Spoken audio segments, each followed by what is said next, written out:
Good morning, I'm Jasmine Anderson. A man was killed after an explosion and fire ripped through a house in Melville early yesterday morning, and it was one of 4 house fires over the Christmas holiday. Sherry Einhorn spoke with neighbors as investigators try to figure out the cause. An early morning blaze here in Melville drew firefighters from 7 different departments. Suffolk police now confirm a man's body was discovered inside the home on Wilmington Drive. Neither his identity nor the cause of the fire have been released yet. You know, at 5 in the morning, the dogs started barking and went outside. It was just a huge fire. I mean, the flames were all the way out. There were also 3 homes that were destroyed during fires on Christmas Eve in Central Islip, Oceanside, and Hicksville. The Red Cross says 5 families were displaced. The causes are all under investigation.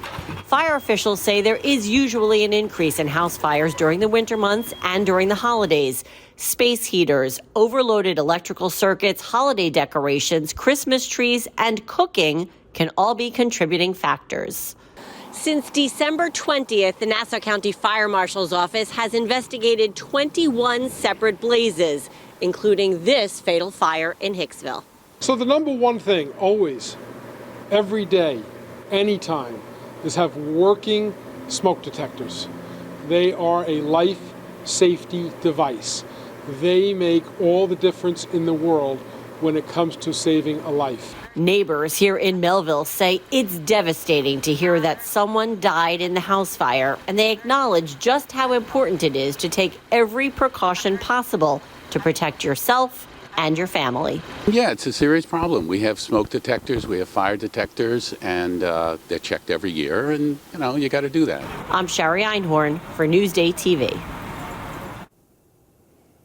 32 affordable housing units may soon be headed to Peconic. Last week, Southold's Town Board voted 4-2 to accept a bid to build units off Carroll Avenue near Tasker Park, following the dismissal of a lawsuit challenging the zoning change. I firmly believe you can't judge someone's character by the size of their wallet. I've found that true up and down the economic rungs. The sustainable building includes units ranging from $280,000 for a 1-bedroom to $380,000 for a 3-bedroom. According to U.S. Census data, the median home value in Southold is over $632,000. Starting today, the MTA wants to hear from you about congestion pricing. The plan would charge drivers $15 for entering Manhattan below 60th Street. The MTA will accept written and voicemail comments through March 11th. And 4 hearings will be held at the MTA's Lower Manhattan headquarters and via Zoom from late February through early March. A park named after a teen who envisioned a skate park on its site has been delayed. The future site of Billy's Park in Blue Point is now expected to open in February after initially targeting an opening date late this year. Brookhaven officials say that the delay is due to difficulties obtaining construction materials. The park will be named after William Schettino, who was killed in 2012 after being struck by a Suffolk County police cruiser. Yesterday marked the first night of Kwanzaa, and celebrations were in full swing at Kennedy Memorial Park in Hempstead. The community came together to light candles of the Kinara, representing the 7 principles, which include unity, self-determination, and collective work and responsibility. Wombs and spirits, we come and we gather for this Kwanzaa celebration. Almighty God, by whatever name you call the Creator, we are here as one. The celebration also included traditional music and dance, as well as a performance of the Black National Anthem. Kwanzaa continues through January 1st. Checking out your hyper-local forecast, dense fog advisory till 11 a.m., so please be careful on the roads. Take it easy. Foggy today, rain this afternoon, highs around 50 degrees. That's a look at your day planner. But tonight we drop down into the 40s. Not too bad. Tomorrow, though, more rain in our forecast with highs of 53 degrees. And here's a look at your futurecast. Heavy rain this morning, and it will continue till tomorrow morning. A look at your 7-day forecast coming up.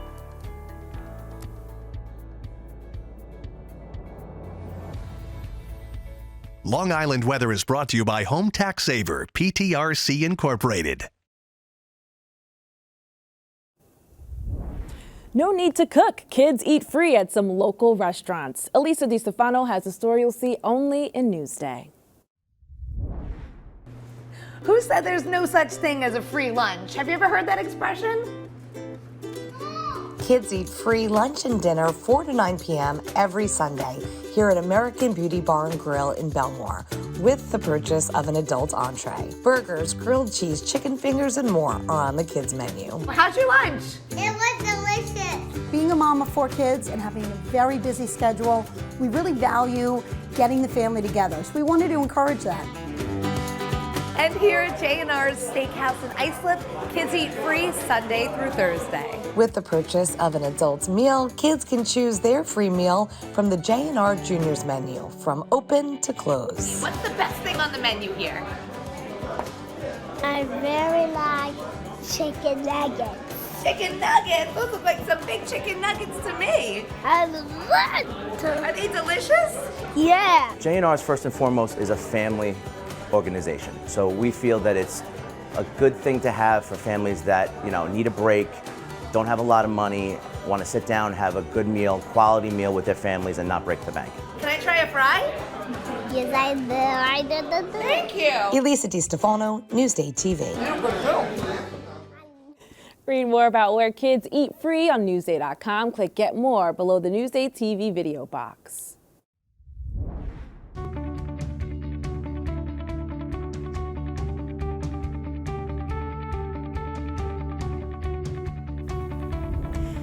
Anthony Pecoriello thought he was coming home to Stony Brook to play the game he loves. But then he got news you never want to hear from a doctor. Jamie Stewart has a story you'll see only in Newsday. 5 years ago, Anthony Pecoriello was booming kicks for Chaminade High School. More recently, he had been doing the same for the University of Maryland.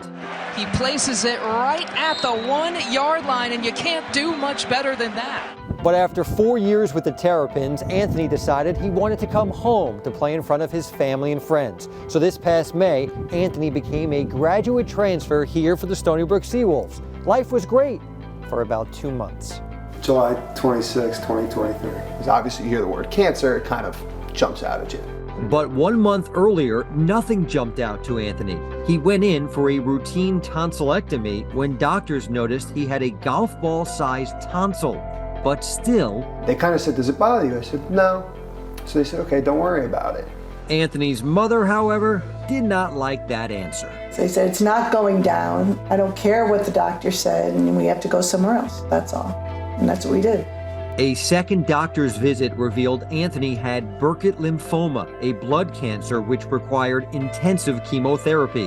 The Pecoriello family game plan began instantly. I would set up my computer in his hospital room. I'd work all day. I'd be there with him all day. I'd make sure he'd go on his walks, talk about the future, talk about what we're going to do next when we get through this. Did you talk about one day you're going to be punting again?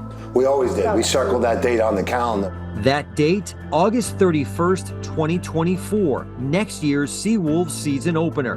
And after more than 3 total weeks of treatments and hospital stays, the goal seemed more possible than ever. You had big punts in high school, big punts in college, at Maryland. Where does ringing the bell, though, to say that you were done with cancer, where does that rank? It was such a surreal moment that I'll never forget. Now cancer-free, Anthony recently started practicing punting again on his own and has his sights set on kicking for the Seawolves next season. A new beginning and a brand new attitude. Don't worry about, okay, what's tomorrow going to bring or what did yesterday do to you? Just kind of just enjoy it. For Newsday TV, I'm Jamie Stewart.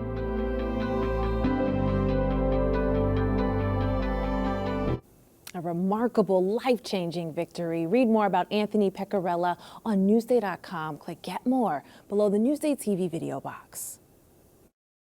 I'm telling stories about these professional athletes, but they're still humans. And I think when we tell those stories, it really gives people a different angle into the thing that they watch every single day for fun. Newsday, covering Long Island like no one else can.